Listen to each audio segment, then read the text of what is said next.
Hi, Miss Lynn. Hi, how's everyone? Hi, Miss Lynn. Hi, baby. I miss y'all so much. I miss you more, Miss Lynn. I'll be glad when everybody's back. Yes, I will come back on Sunday, next Sunday. You will? Yes. Oh, good. I'm so happy. It's so much better when I see y'all.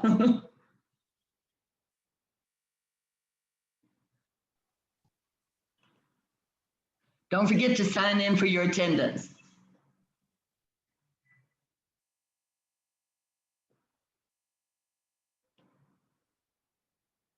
Okay, we're going to start with grammar because I want to double check and see if anyone has any questions on chapter 4 or 5.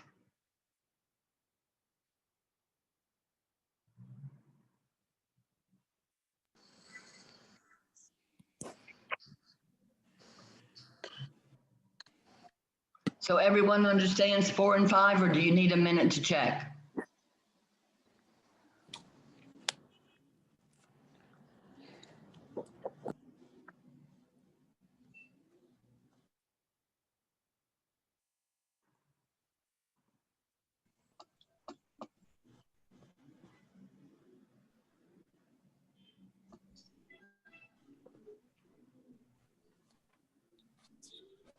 Does everyone understand the adjective and adverb clauses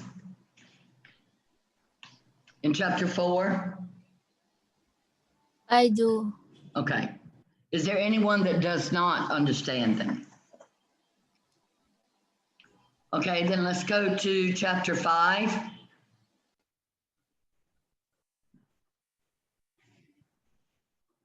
Miss, can we make a quick revision on chapter 4 adverb phrase Where? in the adverb clauses? Can you make a revision? Yes. Hold on, let me go back to that page.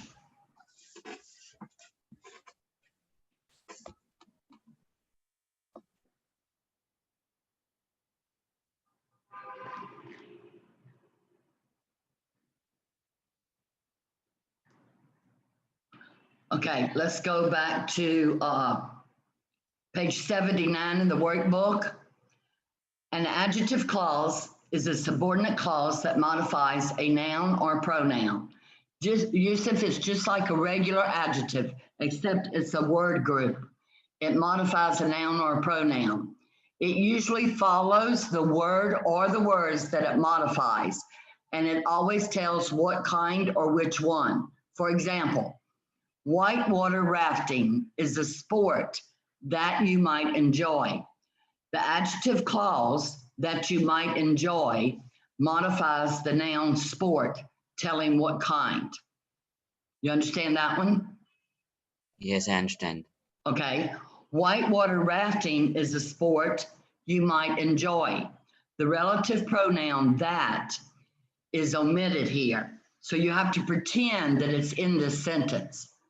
In other words, you have to say that it reads, whitewater rafting is a sport that you might enjoy. And even though it's omitted, you might enjoy is considered the adjective clause here, okay? The next one is, this is the site where we will begin our rafting trip. Here, the adjective clause, where we will begin our rafting trip, modifies site, telling which one, okay? Okay. If you notice, Yusuf, in exercise A, the adjective clause is underlined from 1 through 5, okay? And if you'll notice, in each of those sentences, it modifies the word right before it. Example, Uncle Theo, who is an experienced rafter, introduced me to the sport. Who is an experienced rafter? Uncle Theo. So you would draw the arrow to Theo, you see?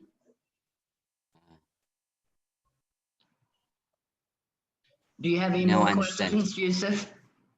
No, I understood now. Okay, let's go to the adverb clause. And also remember, Yusuf, on page 81, it explains to you about the relative pronoun. An adjective clause is often introduced by a relative pronoun, okay, which relates the clause to the word or words that the clause modifies. For example, Aunt Salma, who has worked all her life, is someone for whom I have great respect. So the relative pronoun is what? Who. Who relates to Aunt Selma, and it functions as the subject of the verb has worked. Who has worked hard all her life? Aunt Selma. You understand? Yes. Okay. The next one, Uncle Diego, whose recipes should be published, makes the best paella that I have ever eaten. Again, whose recipes should be published? Uncle Diego. Okay. The second one in that sentence, just like the first one, it has two. The second one says that I have ever eaten. What is the best that you have ever eaten? Paella, okay? And it functions as a direct object of the verb have eaten, okay? Now let's go to adverb clauses. Remember, an adjective clause modifies a noun or pronoun. An adverb clause is a subordinate clause that modifies a verb, an adjective, or an adverb. It usually tells how, when, where, why, how much, to what extent, or under what condition the action of a verb takes place. For example, if the rain stops soon, we will continue the game. The adverb clause, if the rain stops soon, modifies the verb will continue, telling under what condition we will continue the game, if the rain stops soon. Adverb clauses are introduced by subordinating conjunctions, words that show relationship between an adverb clause and the word or words that the clause modifies. Some of the most common subordinated conjunctions are after, although, as, and if you see in a sentence words as if, as long as soon as, those are all subordinating conjunctions. So, for example, as long as, you would circle all three of those words. As soon as, you would circle all three. As if, you would circle both of those words. Everyone understand? Yes. Okay, some of the rest of them, because, if, since, so that, that's another one with two words. Then, unless, until, when, whenever, where, wherever, whether, and while. So in the first exercise here, you had to underline the adverb clause and then circle the coordinating conjunction. Example, Dad and I hid the gifts so that we could surprise my sister. So first of all, you would underline the adverb clause, which is so that we could surprise my sister, and circle the subordinating conjunction in this sentence is so that. Okay? Okay. Any other questions? No, thank you, Ms. Lynn. You're welcome. Miss, Anyone else have a question? yeah, not a Okay. question. Miss Lynn. Some people in the waiting room, they wanna join. Yes. Okay, I'm letting them all in. They were late. Okay, who else has a question? Miss, what time will be the quiz on Sunday? I'm not sure when our sessions will be, but I'll let you know. I'll let you know by tomorrow afternoon for sure. Okay, thank you. Miss Felice will send the schedule. And of course, the online students will take their quizzes online, okay? Okay. Guys, for Thank you. you that have just shown up for the session, make sure you sign in. You're 15 minutes late, or 10 minutes late, I'm sorry. Okay, any I other was in the questions? waiting room. Any other questions on chapter Miss 4 Lynn? and 5 in grammar? Miss Lynn, I have a question, Miss. Okay, Miss, I've been in the waiting list since 12:05, really? and Okay, I so- even asked on the group, and No, I believe swear. you. I didn't say I didn't believe you. I was just busy explaining the lesson and I probably didn't notice. Okay, so let's get back to grammar, chapters 4, 5. Any more questions? Now is the time to ask before your quiz on Sunday. If you don't understand, ask just like Yusuf just asked me so we can go over it. If not, we'll move on to something else.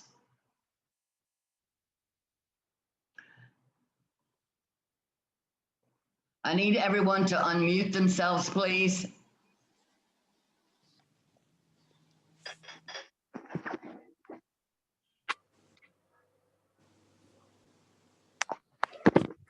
Okay, so now we're going to, wait 1 second.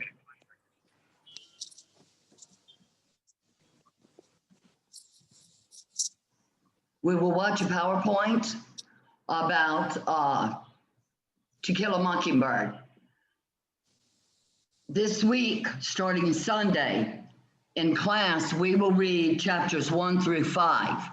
Online students, you need to do the same. And tomorrow, I will have your sheets in SMS, and I will put them in my library, but I will also put them under assignments so you can send the homework through assignments. Does everyone understand? Miss, Yes. Yes. Yes, Yusuf. where do we send the packet today? This week, I think you're gonna have to send it on email because I wasn't smart enough to know how to put it on SMS. But I think I have it figured out now. Okay, any more questions? All right, let's start To Kill a Mockingbird by Harper Lee.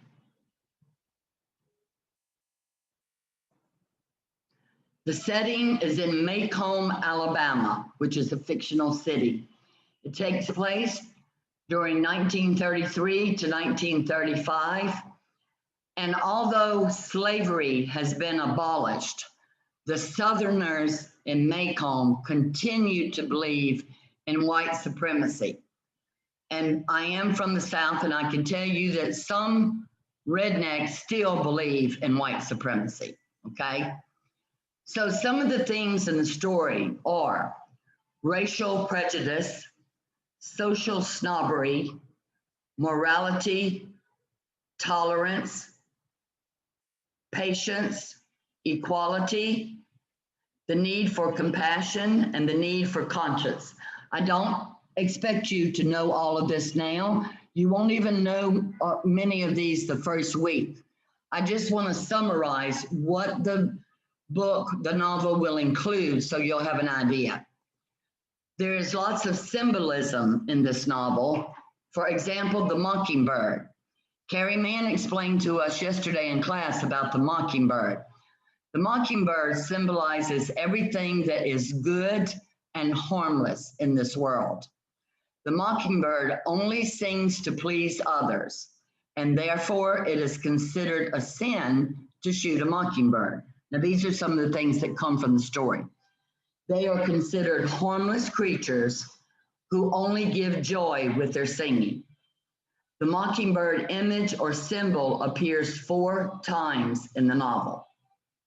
Okay, this is the girl, one of the main characters. Her name is Scout, but her real name is Jean Lewis Finch. That's her real name in the novel, but her nickname in the novel is Scout. She's the story's narrator, and although she is now an adult, in the novel, Scout looks back at her childhood and tells of the momentous events and influential people of those years. Scout is 6 when this story begins, and she is curious about life. Let's say she's very curious. Okay, these are some of Scout's character traits. First of all, she's a tomboy.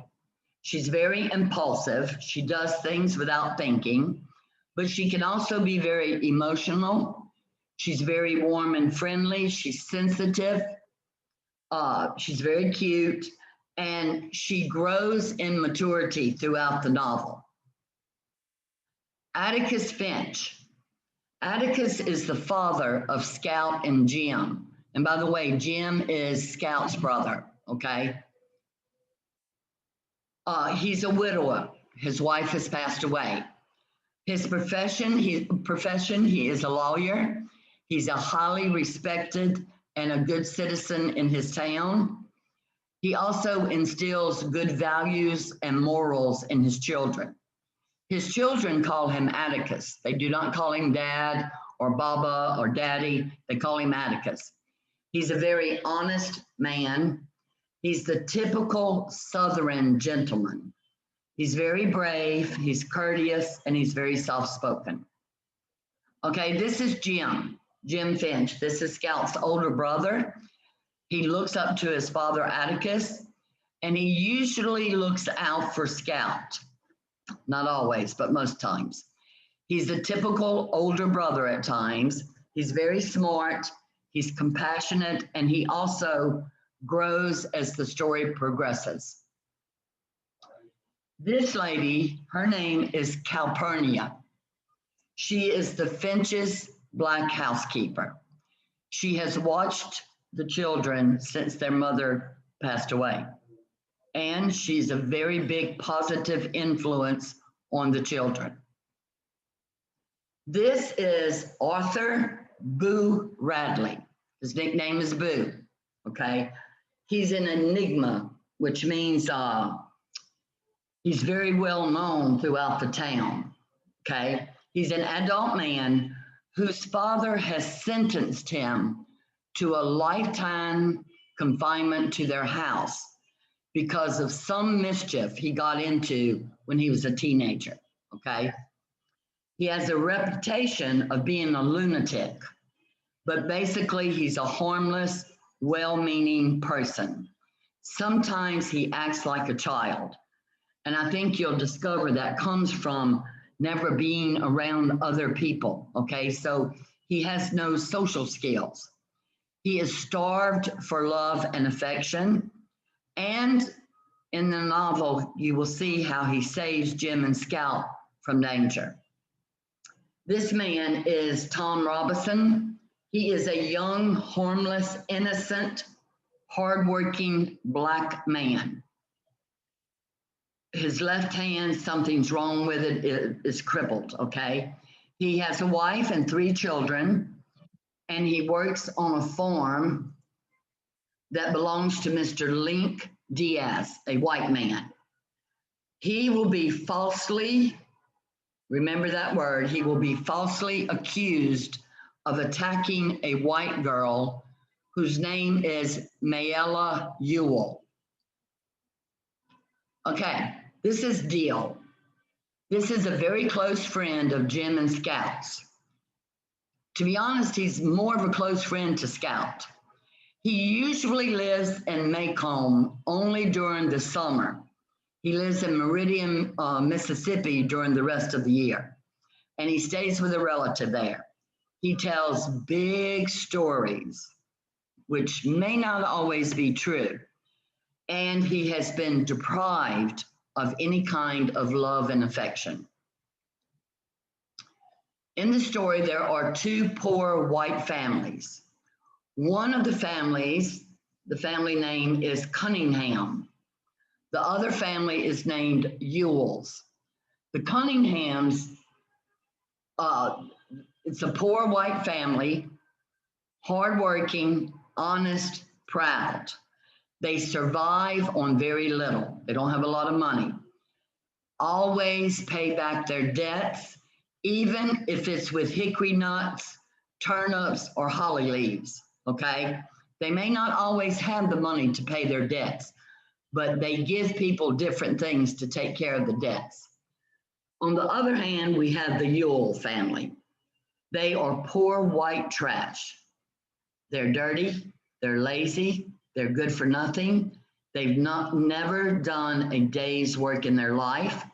They have foul mouths. They say lots of bad words. They're dishonest and they have no morals. They're very immoral family, okay? Language. I'm sorry, I skipped one. The Black community. You will discover in the novel that the Black community in this novel, they are simple people, they are honest, they're clean, they're hardworking, they're God-fearing. In other words, they fear that God will punish them if they don't do the right things in life. So they're very good about their religion also. They are proud. They would never take anything without paying it back. They're very respectful. They have stronger character than most of the white people in Macomb, but they're also oppressed and uneducated. They're discriminated against. People talk about them in bad ways, and they deserve better than what is dished out to them by society. Then we have the language in the novel. Sometimes you might have a little difficulty understanding this. It's pretty easy for me because I've heard it all my life. Sometimes the language of Scout will be that of her as a child. At other times in the novel, she will be speaking in the voice of an adult. So you have to pay close attention. You will discover that Atticus, being a lawyer, uses very formal language when he speaks. Now, Calpurnia, very interesting because as long as she's working in the Finch house, she uses white language. And when she's among her family or friends, she switches back to the Black jargon or the Black language, okay?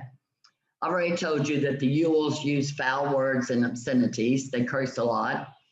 Jim, Scout, and Deal will use slang words typical of their age during this time in history, okay?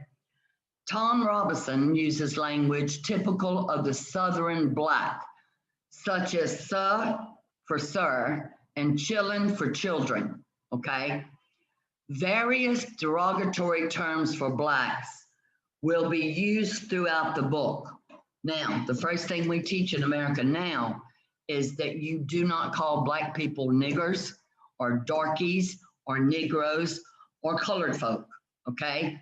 However, Lee uses such language to keep her novel naturally in sync with the common language of the times, okay? It makes the story more realistic. And this is how they really spoke during this time. So this is the language that she saw fit to use when she was writing the novel, okay?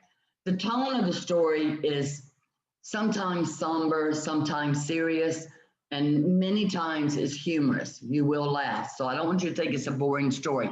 To me, it starts out maybe a little slow, but things will start to pick up. Once you get all the history lessons over with so that you can understand the story better, then the story starts to pick up. Let's learn a little bit about Harper Lee. She was born in 1926 in Monroeville, Alabama, which is the fictional Macomb, Alabama. Her father, Amasa, was a lawyer who she deeply admired. Her mother's maiden name was Finch. Now you can start to see that even though this book is fictional, it is based on some real life facts. Her own childhood mirrors that of the character Scout, okay? Oops, sorry. In 1960, she published her only novel, To Kill a Mockingbird. And in 1961, she won the Pulitzer Prize for Literature. Since 1960, To Kill a Mockingbird has never, ever been out of print. At age 81, she is alive and resides in New York. However, she has passed away now. She rarely made public appearances or gave interviews. Okay, let's learn a little about the life during the 1930s, race relations. And one of you have done, Hannah Yasser did her research project on the Scottsboro men. 9 Black teenagers are falsely charged with attacking 2 white women in Scottsboro, Alabama. 8 of the 9 are convicted and sentenced to death. The U.S. Supreme Court reverses their convictions because their constitutional rights have been violated. Now, all of these were teenagers, okay? The teens are tried for a second time and are again found guilty. The Supreme Court reverses the convictions again. Eventually, 4 of the defendants are freed, but the other 5 go to prison. The last Scottsboro defendant was paroled in 1950.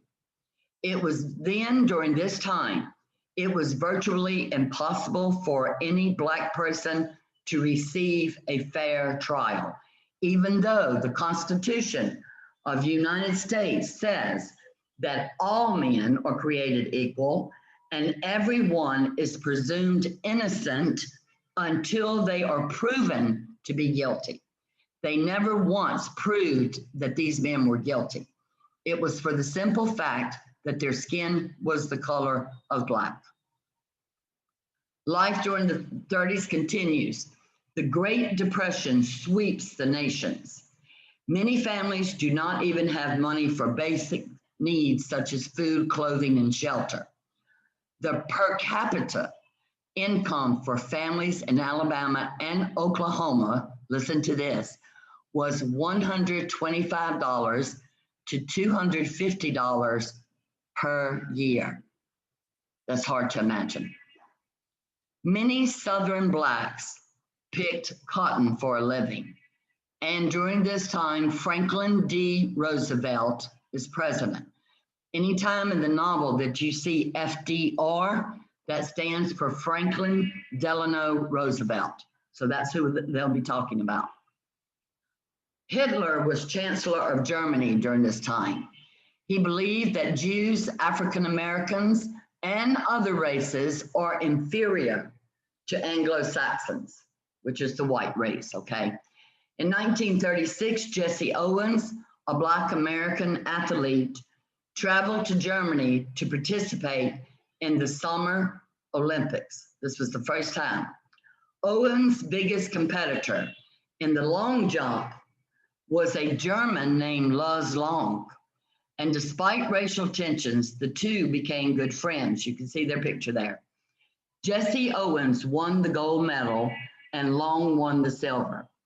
Long was later killed during World War II, and Jesse Owens traveled back to Germany to pay his respects when the war was over. Legal segregation in Alabama. Now, all these things were legal. And I explained to the students in class yesterday, I remember all of this well. Blacks was not allowed to come into my school. When my family went out and ate, Blacks could not enter the restaurants that we ate in. They couldn't ride the same bus that we rode. If they did, which came a little bit later, they had to sit all the way to the back, just like Rosa Parks. They couldn't use the same water fountains. They couldn't use the same restrooms. You can see here, no white female nurses in hospitals could treat a Black man. You had to have separate passenger cars. One second. For whites and Blacks. Example, trains, buses, anything. Separate waiting rooms, for example, in doctors' offices and in hospitals, anywhere that you had to wait, you were separated from the Black people, okay? In prison, you had both white prisoners and Black prisoners. Even there, they were separated. And of course, like I said, they were definitely separated in schools, and there was zero interracial marriages, okay? Segregated water fountains. segregated cinemas, theaters. Okay, morphine. I know one of you had morphine for your research project. It was considered to be a Southern ladies' drug, okay? Most people that took it were white females, middle-aged or older. They were widowed, which meant they had no husband, their husband had died or left. They were stuck in their homes, homebound. They lived in the South. They owned property. And they began using morphine for medical reasons to ease their pain. I think they used morphine back then as a way to relieve their life. Because as it says, many of them are middle-aged or older. They had no husband. And even though they had property, they were still stuck in their homes most of the time, okay? So I think they used this drug as an escape, okay? In To Kill a Mockingbird, the Finch children, Jim and Scal, will become acquainted with a morphine addict named Mrs. DuBose. Although only a fictitious character, she personifies the American morphine addict of the late 19th and early 20th centuries. Okay, this was a PowerPoint that a friend of mine, a teacher, made, and I liked it. I thought you might enjoy it. Do you have any questions? Miss, I had a question. Yes. It's not related to our session, but I wanted for the cast of Anapodio. You gave us a project about to make a mask. Yes, for if the boys want to make a mask, they can. Okay, so we have to get we have to create designs and get some stuff from outside. So design, yeah. If you choose to make a mask, the boys do not have to make the mask, only if they want to. So But you're more can than the boys welcome do? to if you want to. You have to go on the internet and look up carnival mask, and you can see what they look like. It Okay, has so only the thousands of girls have to do pictures. it? Huh? Only the girls have to do it, or the boys also? No, the girls, that's the project that the girls wanted to do. So even though we did not finish that story, I told them if they still wanted to do that as their project, they could do it. But I also gave the boys the option if the boys wanted to do it. Okay, All right. thank you. You're welcome. To Kill a Mockingbird, any other any questions?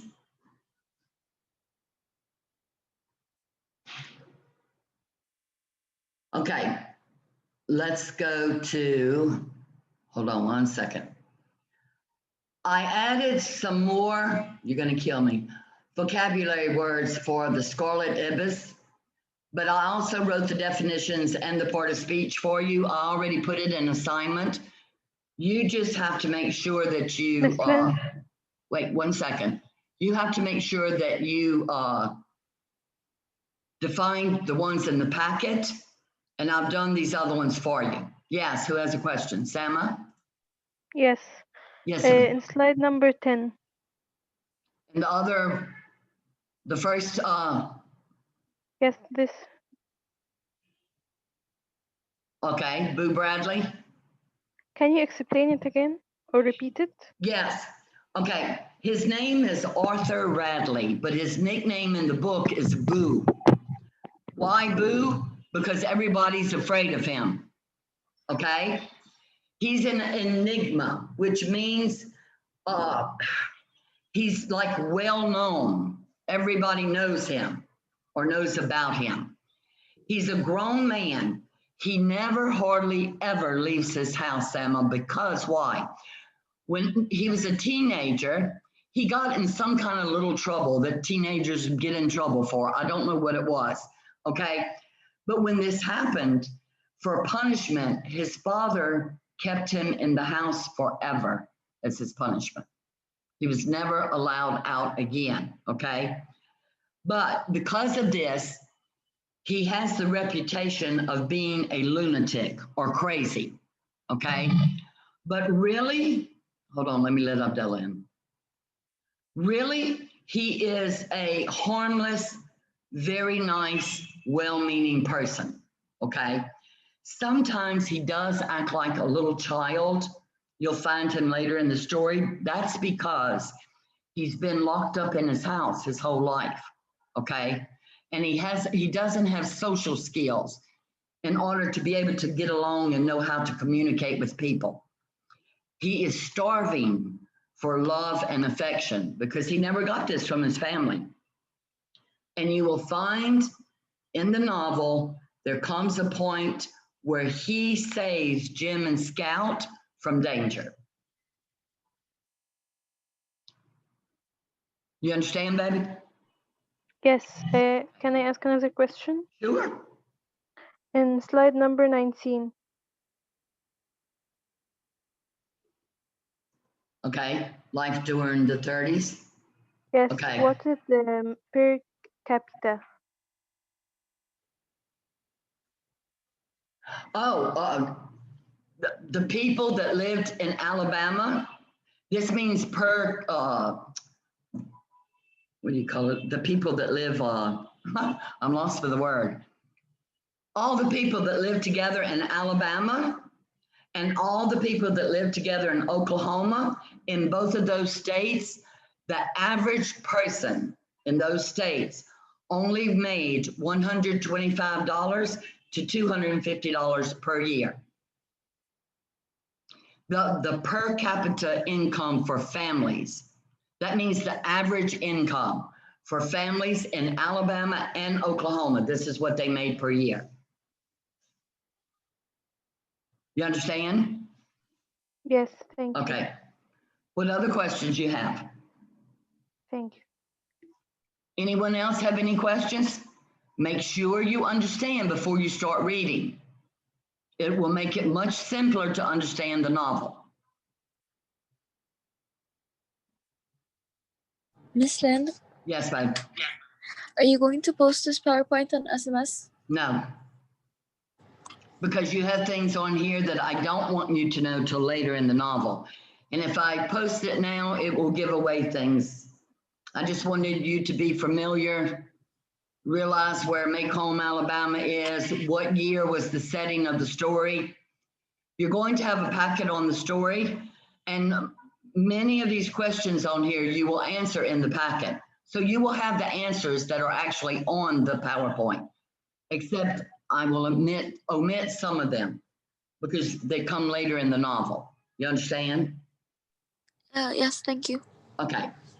All right, now, this, we only have a minute left, so we'll end this meeting, but I have two more PowerPoints I would like to show you. One is on the Scarlet Ibis and one is another one on To Kill a Mockingbird. So if you have any questions ready, guys, please don't hesitate to ask, okay?